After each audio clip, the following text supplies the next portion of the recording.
우리 오늘 옆 사람과 한번 인사 나눌 때 데살로니가전서 5장 18절 말씀 가지고 모든 일에 감사하는 성도로 삽시다, 이렇게 한번 인사 나누겠습니다.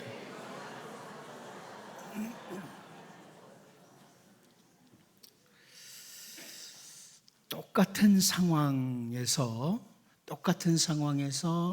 어떤 사람은 참 감사하다, 감사의 고백을 드리기도 하고, 어떤 사람은 똑같은 상황에서 불평의 말을 늘어놓기도 합니다. 똑같은 상황인데, 예를 들어서 몸이 아파올 때, 건강의 상태가 이렇게 좋지 않는 이런 때가 왔을 때, 그 똑같은 상황에서 어떤 사람은 그래도 그동안 내가 건강했었지, 그래도 그동안 건강했던 것도 감사하지 하면서 그렇게 감사하는 것을 비롯해서 다양한 감사의 조건들, 감사의 제목들을 가지고 감사의 기도를 드리는 이런 사람들이 있고요. 어떤 사람은 감기만 걸려도 온갖 불평과 원망으로 가득 그 마음과 입을 채우는 이런 사람들이 있습니다. 똑같은 상황에서. 교회 내에서도 마찬가지라고 봅니다. 교회 어떤 성도들, 같은 교우들이나 혹은 교회 지도자들이나 이런 사람들을 바라보면서 신앙의 동료를 주심에 대해서 감사하는 사람, 이런 사람, 그런가 하면 사람들의 약점과 문제점만 바라보면서 그 영혼에까지 불만이 가득 차서 비난과 불평을 하는 사람, 이런 사람들이 있죠. 이것은 가정에서도 마찬가지예요. 가족들을 바라보면서 있어줘서 감사하고, 그 가족들을 볼 때마다 하나님 감사합니다, 이런 사람이 있는가 하면 가족들을 바라보면서 원망하고 불평하는 이런 사람들도 있습니다. 민수기 13장은 우리가 참 잘 아는 그런 말씀 중에 하나인데요, 애굽에서 나온 이스라엘 백성들이 이제 가데스 바네아에 도착했을 때 각 지파에서 한 명씩 대표를 뽑습니다. 그리고 하나님이 약속하신 땅, 그 가나안 땅에 정탐꾼을 보내게 됩니다.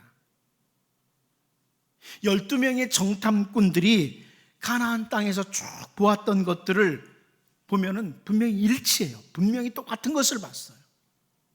그런데 같은 상황 속에서 민수기 13장 32절 33절을 보면 이스라엘 자손 앞에서 그 정탐한 땅을 악평하여 이르되, 우리가 두루 다니며 정탐한 땅은 그 거주민을 삼키는 땅이요, 거기서 본 모든 백성은 신장이 장대한 자들이며 거기서 네피림 후손인 아낙 자손의 거인들을 보았나니 우리는 스스로 보기에도 메뚜기 같으니 그들이 보기에도 그와 같았을 것이니라, 이런 표현을 합니다. 10명의 정탐꾼들이 악평을 하죠. 악평을 합니다. 하나님께서 허락하신 그 땅에 대해서 그 거주민을 삼키는 땅이라고 합니다. 그 거주민을 삼키는 땅이라. 왜냐하면 그 땅에 가서 보니까 땅 참 좋아요. 너무 땅이 좋다 보니까 그 땅 누가 차지하고 있느냐? 거인들이, 힘 있는 자들이 차지하고 있는 거예요. 그러니까 그 땅 들어갔다가는 그 거인들에 의해서 당연히 우리 죽임당한다, 악평을 하는 거죠. 그 거주민을 삼키는 땅이다. 누구든지 더 힘 있는 사람이 있으면 그 땅에 살고 있는 사람들 다 죽여버리고 땅 차지하는 땅이다, 이런 말입니다. 그 땅에 대해서 악평을 합니다. 그런데 같은 곳, 같은 땅을 보고 와서 갈렙과 여호수아와 갈렙은 우리가 잘 알다시피 전혀 다릅니다. 민수기 14장 7절 8절을 보면 이스라엘 자손의 온 회중에게 말하여 이르되, 우리가 두루 다니며 정탐한 땅은 심히 아름다운 땅이라. 여호와께서 우리를 기뻐하시면 우리를 그 땅으로 인도하여 들이시고 그 땅을 우리에게 주시리라. 이는 과연 젖과 꿀이 흐르는 땅이니라. 땅을 바라보면서 땅에 대한 평가가 뭐예요? 10명의 정탐꾼은 그 땅을 악평했습니다. 거주민을 삼키는 땅이라고. 그런데 같은 땅을 보고 왔는데 갈렙과 여호수아는 심히 아름다운 땅이라고, 젖과 꿀이 흐르는 땅이라고 이렇게 보고를 했습니다. 현대인들이요, 심지어 우리 그리스도인들 가운데도 어떤 모임들, 어떤 상황들, 이걸 아주 날카롭게 비판을 잘하면 똑똑하다고 착각하는 사람들이 있습니다. 어떤 상황을 보고 어떤 모임을 보면서 비판 잘하면, 정확히 판단하고 비판하면 참 똑똑한 사람, 이런 생각을 가진 사람들이 참 많습니다. 그런데 여러분, 이 민수기 13장 14장에 나오는 10명의 정탐꾼들만큼 똑똑할까요? 참 똑똑한 사람들이에요. 그냥 단순히 땅이 좋다 이렇게만 보고 끝나는 게 아니고요, 이 땅이 좋아서 힘 있는 사람들이 들어오게 되고, 그러다 보니까 여기는 지금 현재도 안악자손이, 거인들이 살고 있고, 혹시 우리가 그 땅을 차지해도 힘 있는 자들이 또 공격해 올 거다, 이렇게 말을 하는 거죠. 분석 정말 잘한 겁니다. 이렇게 정말 똑똑하다고 비판을 잘한다고 하는 사람들은 어떻게 보면 10명의 정탐꾼들의 후예들입니다. 10명의 정탐꾼들의 후예. 하나님이 주신 그 땅에 대해서 악평을 잘해요. 여러분, 자기가 머무는 땅에 대해서 악평하는 사람들 참 많죠. 똑똑하다고 하는 사람들. 자기 가정이든 교회든 직장이든 어떤 자리든 악평을 해요.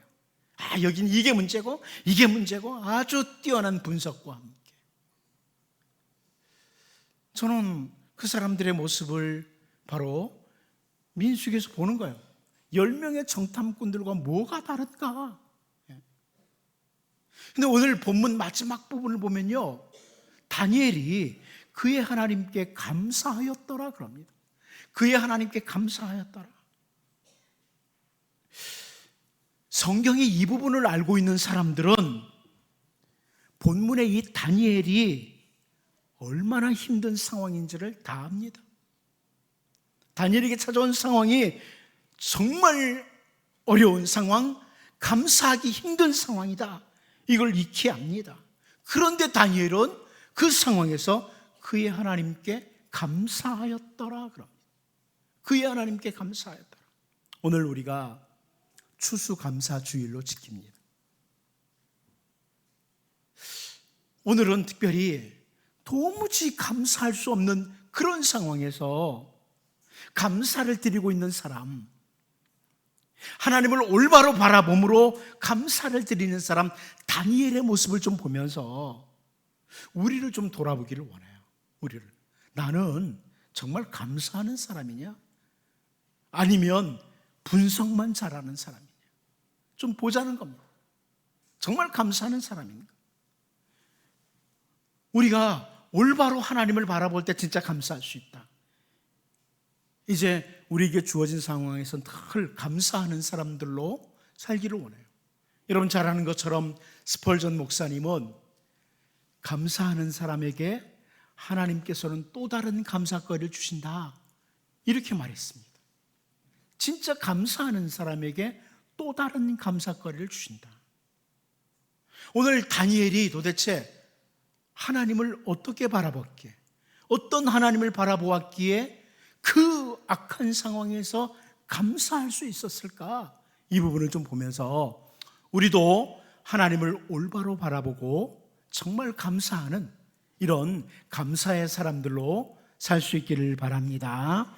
첫 번째로 다니엘은 어떤 하나님 바라보느냐? 온 우주의 왕으로서의 하나님을 바라봅니다. 온 우주의 왕으로서의 하나님, 이 하나님을 바라보니까 감사할 수 있는 거예요. 우리 오늘 본문 10절 같이 한번 읽어보도록 하겠습니다. 같이 봅니다. 시작. 다니엘이 이 조서에 왕의 도장이 찍힌 것을 알고도 자기 집에 돌아가서는 윗방에 올라가 예루살렘으로 향한 창문을 열고 전에 하던 대로 하루 3번씩 무릎을 꿇고 기도하며 그의 하나님께 감사하였더라. 아멘. 여러분, 여기 오늘 본문에 나타나는 왕은 누구냐면 다리오 왕입니다. 메데와 파사, 그러니까 페르시아의 다리오 왕 때입니다. 이 다리오 왕은요, 평상시에 다니엘에 대해서 좋지 않은 생각을 가졌던 왕이 아닙니다. 다니엘을 죽여야 되겠다는 생각을 품고 살았던 왕이 아닙니다. 그런데 그 다리오 왕이 당시의 총리들과 고관들의 간교한 꾀임에 넘어가서 정말 충실한 총리로 세웠던 다니엘 앞에 죽음의 덫을 놓는 이것을 허락하고 말았습니다. 다른 신에게 절하는 자, 기도하는 자, 그런 자는 사자굴에 던져 넣어라. 이런 일을 행하고 말았어요. 근데 여기 오늘 본문을 보면 다니엘이 이 조서에 왕의 도장이 찍힌 것을 알고도 그럽니다. 다니엘이 이 조서에 왕의 도장이 찍힌 것을 알고도 이 정도 되면 머리 좋은 사람들은, 이 보통 사람들은요, 왕을 향해서 참 어리석은 왕 비난하죠. 참 다리오 왕 어리석다. 그 간교한 꾀임에 넘어가다니 어리석은 왕이라고 비난하기 시작하겠죠. 그러한 간교한 사람들에게 속아서 도장을 함부로 찍어줌으로 이런 결과를 가져오게 됐다고 미련한 왕이라고 불평할 수 있습니다. 혹은 자기를 뛰어난 영을 가진 사람으로 판단하고 자기의 통처 영역에 있는 전국을 다스리도록 했던 왕이 자기를 이렇게 곤경에 빠뜨렸다고, 나를 이 곤경에 빠지게 만들었다고 원망과 불평으로 가득 찰 수 있어. 어떻게 왕이 이럴 수 있어? 이럴 수 있죠. 혹은 자기를 그 함정에 빠뜨린 간교한 꾀를 냈던 그 사람들을 바라보면서 원망하고, 나쁜 놈들 원망하고요, 심지어 하나님을 향해서까지 원망을 하죠. 어떻게 하나님, 살아계신 하나님이 이럴 수 있어? 왜 나로 하여금 이 어려운 상황에 빠지게 그대로 내버려 두시는데, 어떻게 저렇게 간교한 사람들, 그들이 간교한 계획을 세웠는데 그게 통하게 만드시냐고 하나님을 향해 원망까지 할 수 있습니다. 그런데 여러분, 그때 다니엘은 하나님을 바라보는 거예요. 그 정말 최악의 상황에서 하나님을 바라보죠. 어떤 하나님이요? 다리오 왕보다 크신 하나님, 페르시아의 다리오 왕보다 크신 하나님, 온 세상을 다스리시는 온 우주의 대왕이신 하나님을 바라보니까 다니엘은 기도하게 되고 감사하게 됩니다. 여러분, 가데스 바네아서도 마찬가지예요. 민수기 13장 33절을 보면 거기서 네피림 후손인 아낙 자손의 거인들을 보았나니 우리는 스스로 보기에도 메뚜기 같으니 그들이 보기에도 그와 같았을 것이니라 이럽니다. 10명의 정탐꾼들은 뭘만 바라봐요? 아낙 자손만 바라보는 거예요. 거인들만 바라보는 거예요. 이 아낙 자손들, 거인들만 바라보니까 원망이 나오고 불평이 나오는 거예요. 불평이 나오는 거예요. 여러분, 눈에 당면한 문제들, 골리앗만 바라보면 원망 나와요. 불평 나와요. 왜 이런 상황이야? 나에게. 이렇게 돼요. 그런데 여호수아와 갈렙은 누구를 바라봅니까? 민수기 14장 8절이요. 여호와께서 우리를 기뻐하시면 우리를 그 땅으로 인도하여 들이시고 그 땅을 우리에게 주시리라. 이는 과연 젖과 꿀이 흐르는 땅이니라. 이렇게 말하잖아요. 여호수아와 갈렙은 온 땅의 주인이신 하나님을 바라보는 거예요. 하나님을 보는 거예요. 똑같은 상황에서. 여러분, 그 복음성가 중에 모든 상황 속에서 주를 바라볼지라, 이 찬양 잘 알죠. 모든 상황 속에서 주를 바라볼지라. 많은 그리스도인들이 그 찬양을 드려요. 그런데 실상은 자기에게 주어진 땅의 상황, 가정의 상황, 교회의 상황, 직장의 상황, 어떤 상황들을 바라보면서 그 상황 속에서 하나님 못 바라봐요. 상황 속에서 하나님 못 바라봐. 내가 당장 이렇게 아픈데, 내가 당장 이런 문제가 있는데 상황만 바라봐요. 모든 상황 속에서 주를 바라볼지라 입으로는 찬양하는데 결과는 뭐예요? 원망과 불평이, 혹은 낙심이에요, 혹은 파멸이에요. 저는 오늘 본문에서 이 다니엘이 페르시아 대제국에 다리오 왕의 도장이 찍힌 것을 알고도 야, 이거 피해갈 수가 없다, 인간의 힘으로는. 이걸 알고도 그 페르시아의 왕보다 크신 하나님, 세상의 왕보다 크신 하나님, 온 우주의 왕이신 하나님을 바라보니까 기도하게 되고 감사하게 되더라. 감사하게 되더라. 여러분, 우리가 늘 원망과 불평을 자주 하는 사람들 근처에 있으면 나도 모르는 사이에 하나님을 바라보는 눈이 사라집니다. 하나님을 바라보는 눈이 사라지고 감사가 사라지게 됩니다. 저는 그래서 우리 신앙인의 가장 큰 적은 내 주변에 원망과 불평하는 사람들이 있을 때 가장 큰 적이라고 봐요. 나도 모르게 하나님을 놓쳐요. 나도 모르게 문제만 바라보게 돼요. 불평거리만 바라보는 거죠. 여러분, 노래의 가사 정도가 아니라 오늘 특별히 추수감사주의를 맞으면서 성도로서 모든 상황 속에서 하나님을 바라보고 내게 주어진 모든 상황 속에서 감사할 수 있는 이런 상황도 주신 하나님 감사합니다. 감사할 수 있는 정말 복 있는 하나님의 백성, 하나님의 은혜 아래 있는 이런 주의 백성들로 우리 모두가 살 수 있기를 바랍니다.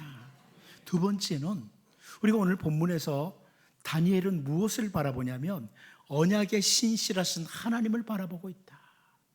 언약의 신실하신 하나님. 우리 오늘 본문 10절을 다시 한번 읽어봅니다. 봅니다. 시작. 다니엘이 이 조서에 왕의 도장이 찍힌 것을 알고도 자기 집에 돌아가서는 윗방에 올라가 예루살렘으로 향한 창문을 열고 전에 하던 대로 하루 3번씩 무릎을 꿇고 기도하며 그의 하나님께 감사하였더라.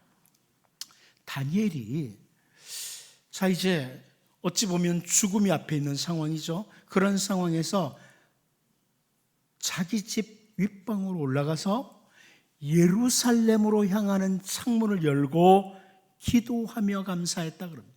예루살렘으로 향하는 창문을 열었다.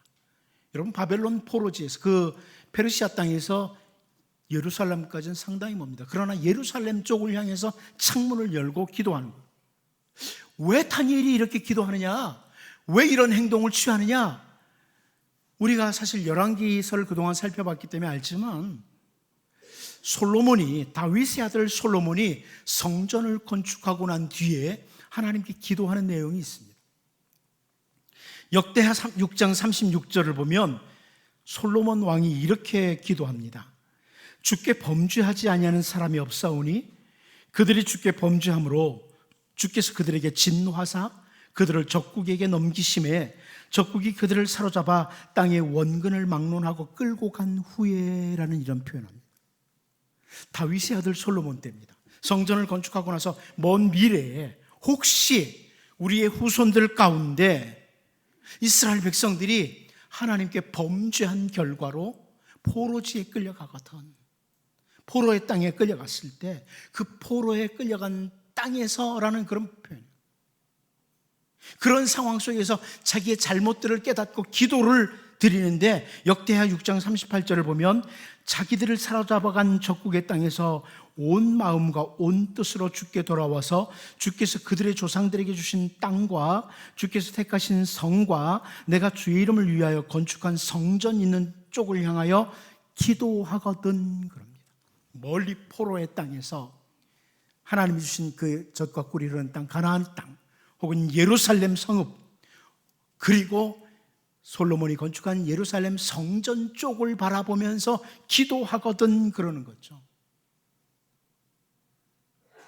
그때 하나님 도와주십시오. 이 솔로몬의 기도예요. 하나님, 우리의 후손들 가운데 하나님 앞에 범죄함으로 하나님이 징계하셔서 멀리 포로지로 끌려간다면 그 포로지에서 먼 땅에서 예루살렘 쪽을 향해서 이 성전을 바라보면서 기도하거든 하나님 그 기도 들어주십시오. 이게 솔로몬의 기도였어요. 이 솔로몬의 기도를 들으신 하나님께서 역대하 7장 15절 16절에서 응답해 주시죠. 이제 이곳에서 하는, 이 성전이죠, 이곳에서 하는 기도에 내가 눈을 들고 귀를 기울이리니 이는 내가 이미 이 성전을 택하고 거룩하게 하여 내 이름을 여기에 영원히 있게 하였습니다. 내 눈과 내 마음이 항상 여기에 있으리라. 솔로몬아, 네 기도대로 그렇게 해줄게. 네 기도대로 내가 이 성전에 와서 기도하거든, 혹은 이 성전을 바라보면서 기도하거든 내가 들어주마. 이렇게 약속을 주셨거든요. 하나님이 예루살렘 성전과 관계해서 맺으신 언약입니다. 약속입니다. 그런데 오늘 본문에서 다니엘이요, 세월이 흘렀죠. 먼 이국 땅 페르시아 땅에 있죠. 페르시아 땅에서 예루살렘 성전을 향해서 창문을 열고 그리고 기도하는 거예요. 무슨 말입니까? 이 말씀은 하나님이 약속하신 것 반드시 지키시는 분입니다. 언약에 신실하신 하나님을 바라보기에 기도하고 감사할 수 있는 거예요. 여러분, 도대체 하나님이 나를 사랑하신다고, 하나님께서 우리 가정을 위해서 멋진 일을 행하실 거라고, 우리의 앞날을 하나님이 선한 길로 인도하신다고 약속을 주셨는데 오늘 당면한 현실이 너무 힘들 수 있어요. 너무 고통스러울 수 있어요. 내 힘으로 도무지 감당이 안 될 때가 있어요. 그때 언약에 신실하신 하나님, 그 하나님 바라보면 기도할 수 있고 감사할 수 있는 겁니다. 우리가 다시 처음에 살펴봤던 가데스 바네아서의 그 정탐꾼들의 이야기를 볼까요? 민수기 14장 9절을 보면 다만 여호와를 거역하지 말라, 또 그 땅 백성을 두려워하지 말라, 그들은 우리의 먹이라, 그들의 보호자는 그들에게서 떠났고 여호와는 우리와 함께 하시느니라, 그들을 두려워하지 말라 하니. 여기 여호수아와 갈렙은 하나님을 거역하지 말라고, 약속의 땅으로 주신다고 하신 그 하나님을 거역하지 말아라, 하나님을 반역하지 말아라, 이런 표현을 합니다. 하나님은 그 땅을 주신다고 약속해 주셨고 반드시 주신다. 아무리 안악자손이 있어도, 아무리 거대한 거인들이 그 땅을 차지하고 있어도 하나님은 반드시 약속하신 대로 우리에게 주신다. 이게 바로 여호수아와 갈렙의 자세예요. 그러니까 여호수아와 갈렙은 감사해요. 감사하는 거예요, 그 땅을 주시는. 그러나 10명의 정탐꾼들은 그 하나님의 약속, 언약을 놓쳐버린 거예요. 안악자손들 바라보다가 놓쳐버린 거예요. 여러분, 우리가 성경을 많이 알고 있는 것이 중요한 것이 아니고요, 이 성경 말씀을 내게 주신 언약의 말씀으로 붙드는 것, 이 말씀이 실제로 삶으로 나타내는 사람, 이런 사람, 하나님의 말씀을 약속의 말씀으로 붙드는 사람, 이런 사람은 그 입에서, 마음에서 원망과 불만이 사라집니다. 언약에 신실하신 하나님을 붙들면. 다시 강조하지만 늘 원망과 불평하는 사람을 가까이 하다 보면 나도 모르게 하나님의 그 언약을 놓쳐버려요. 하나님의 약속을 놓쳐버려요. 가데스 바네아에서 그랬던 것처럼 사람들은 10명의 정탐꾼들이 상황을 잘 분석하고 올바로 말한 것이라고, 가장 똑똑하고 지혜로운 사람이라고 판단을 하고 환영을 합니다. 휩쓸려요, 같이. 이스라엘 백성들이 그랬어요. 가만히 보니까 10명의 정탐꾼들의 말이 맞아요. 그 땅 그렇게 좋은 땅이라고? 땅이 좋다면 뻔한 거 아니야? 힘센 사람들이 차지하지, 강력한 무기를 가진 사람들이 차지하지, 뛰어난 지략을 가진 사람들이 차지하지. 우리 이스라엘 백성들은 그 땅에 들어가도 그 안악자손 이기지도 못할 뿐만 아니라 결국 우리도 또 누군가 힘 있는 자에게 땅 뺏길 거야, 이러면서 분석 잘한 10명의 정탐꾼들에게 휩쓸려 버렸어요. 그러니까 같이 원망하고 불평을 하는 거죠. 여러분, 분석 잘한 사람들은 바리새인들입니다. 하나님 제대로 언약을 못 믿는 거죠. 우리들 가운데, 현대 그리스도인들 가운데 이런 사람들 많아요. 아주 분석을 잘하고 똑똑하다고 하는데 그러다 보니까 누군가를 향해 비난하는 거죠. 누군가를 정죄하기 시작하고요. 그리고 원망과 불평으로 가득 차는 거예요. 오늘 본문을 보면 다니엘이 상황을 분석을 하고 다 분석했어요. 하지만 다리오 왕 앞에 가서 불평하거나 누군가를 붙들고 비난하지 않아요. 언약을 지키시는 하나님, 신실하신 약속의 하나님, 그 하나님 바라보고 기도의 자리, 감사의 자리로 나가죠. 이렇게 나가요. 로이드 존즈 목사님이 말했던 것처럼 언약의 말씀이 우리들의 유익거리가 돼서는 안 됩니다. 성경 말씀을 가리켜서 지적인 유익거리로 수많은 사람들이 대한다고 지적을 하는 거예요.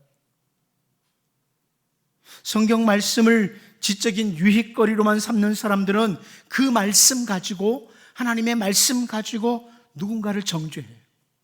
그 말씀을 가지고 있으면서 누군가를 향해 비난하고요, 그러면서 불평하기 시작합니다. 여러분, 바리새인의 기도를 보세요. 바리새인의 기도를 보세요. 계속 누군가를 정죄하고 있잖아요. 똑똑한 사람들이에요. 당시 페리시스 굉장히 똑똑한 사람들이에요. 그 똑똑한 사람들은 자기들의 머리를 가지고 누군가 정죄하고 비난만 하고 있어요. 기도한다고 하면서도 누군가를 정죄하고 있어요. 잘난 성경 지식 가지고 누군가를 비난하는 거죠. 여러분, 성경을 올바로 알면 다른 사람을 비난하는 게 아니라 성경은 나를 공격해 들어옵니다. 너가 똑바로 살아야 돼, 이렇게 말씀을 하죠. 네가 잘해야 돼, 이렇게 말하죠. 그런 성경이 로이드 존즈의 표현처럼 지적인 유익거리가 된 사람들은 성경 가지고 다른 사람 비난하고 있어요. 바리새인과 똑같이 다른 사람 기도하면서도 정죄해요. 이 시대가 어떠니, 누가 어떠니 이러면서 말이죠. 여러분, 다니엘은 정확한 분석을 합니다. 정확한 분석으로 상황을 분석을 해요. 그리고 뭘 해요? 하나님 앞에 기도합니다. 그리고요, 감사해요. 언약에 신실하신 하나님, 약속하신 대로 신실하게 지키는 하나님, 이제 언약을 지키시는, 언약에 신실하신 하나님 정말 바라보고 기도하고 감사하는 진정한 감사의 사람들로 살 수 있기를 바랍니다. 마지막 한 가지 더 봅니다.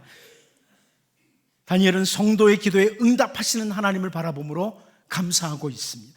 본문 10절 다시 한번 읽어봅니다. 봅니다. 시작. 다니엘이 이 조서에 왕의 도장이 찍힌 것을 알고도 자기 집에 돌아가서는 윗방에 올라가 예루살렘으로 향한 창문을 열고 전에 하던 대로 하루 3번씩 무릎을 꿇고 기도하며 그의 하나님께 감사하였다. 저는 목회자로서, 이 시대의 목회자로서, 또 성경을 연구하는 한 학도로서 아주 분명하게 선언할 수 있습니다. 정말 하나님께 시선을 올바로 두고 그 하나님께 기도하는 사람은 원망이나 불평이 아니라 감사합니다. 정말 기도하는 사람, 하나님을 정말 바라보고 기도하는 사람은 원망이나 불평이 아니라 감사합니다. 감사할 수 있습니다. 다른 표현으로 원망과 불평하는 사람은요, 올바른 기도자가 아닙니다. 기도의 형식은 갖추고 있는지 모르겠지만 올바른 기도자가 아닙니다. 성경에서 정말 기도하는 사람은 감사하는 자로 이어지더라, 이것을 제가 다 살펴보려면 오늘 시간이 부족합니다. 한 곳만 보려고 합니다. 한 곳만 보려고 하는데, 시편 31편 9절입니다.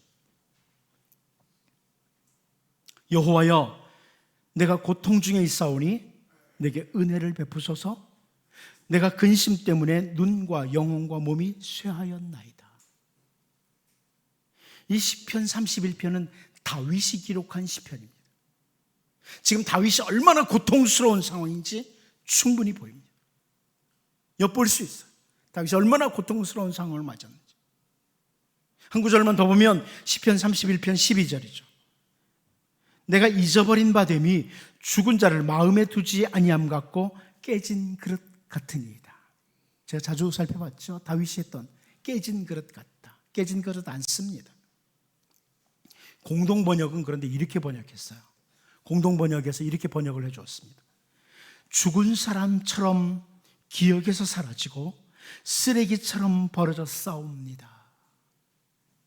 하나님, 제가 사람들 사이에서 죽은 사람과 같이 그들의 기억에서 사라졌습니다. 사람들 사이에 나는 쓰레기 같은 존재입니다. 이렇게 표현합니다. 사람들이 아예 자기에게 관심도 두지 않은 상태, 자기는 깨진 그릇과 같은 혹은 쓰레기 취급을 받는 이런 상태라고 표현을 합니다. 그런데 바로 그런 상황에서 다윗은 기도합니다. 모든 사람들이 자기에게 관심조차 주지 않는 최악의 상황에서 다윗은 하나님은 기도를 들으시는 분, 성도들이 드리는 그 기도에 반드시 응답하시는 분, 이것을 확신하면서 내게 은혜를 베푸소서, 이렇게 기도를 합니다. 여러분, 이 시편 31편을 쭉 보면 나를 건지소서, 나를 인도하소서, 나를 구원하소서, 이런 표현들이 자주 등장을 합니다. 하나님, 나를 건져주십시오, 나를 인도해 주십시오, 나를 구원해 주십시오, 이런 표현들. 그렇게 기도하는 다윗이 결국 시편 31편 21절에서 여호와를 찬송할지어다 견고한 성에서 그의 놀라운 사랑을 내게 보이셨음이로다 그럽니다. 여러분, 정말 하나님, 기도할 때 응답하시는 하나님, 내가 기도를 드릴 때 들으시는 것이 분명한 것을 아는 성도는 감사하게 됩니다. 다니엘이 그 고통의 상황에서 감사하는 이유입니다. 감사하는 근거입니다. 오늘 우리는 다니엘이 정말 어찌 보면 죽음의 위기 바로 앞에서 어찌 보면 정말 속상하고 억울하고 뭔가라도 해보고 싶은 그런 상황에서 다른 것 아니라 기도하면서 감사했던 이 부분을 보면서 오늘 추수감사주일로 우리가 지키는데요, 여러분, 이 추수감사주일 맞으면서 한 번쯤 자기를 돌아봤으면 좋겠어요. 그냥 해마다 연중 행사로 추수감사주일 지키는 정도가 아니라 나는 정말 감사하는 사람이냐, 아니면 누군가 정죄하고 불평하고 이제 원망하고 이런 것들을 더 많이 하는 사람이냐, 한 번쯤 점검해보자. 내 마음에는 원망으로 가득 차 있는 건 아닌가? 나는 정말 하나님 바라보면서, 하나님 올바로 바라보면서 감사하는 진짜 신자인가? 좀 돌아보면서 하나님 앞에서 늘 감사하는, 진짜 감사하고 사는 복 있는 주의 백성으로 살기를 바랍니다. 기도하겠습니다. 하나님 아버지, 오늘 추수감사주일을 맞으면서 정말 우리가 감사하는 자들로 서기를 원합니다. 우리의 가정을 바라보면서, 우리의 교회나 직장이나 현실이나 모든 것들을 바라보면서 언제나 감사할 수 있는, 범사에 감사할 수 있는 주의 백성으로 서게 하여 주옵소서. 하나님을 올바로 바라봄으로 우리의 모든 상황 속에서 찬양하며 감사할 수 있는 복 있는 주의 백성들 되게 하여 주옵소서. 예수님의 이름으로 기도하옵나이다. 아멘.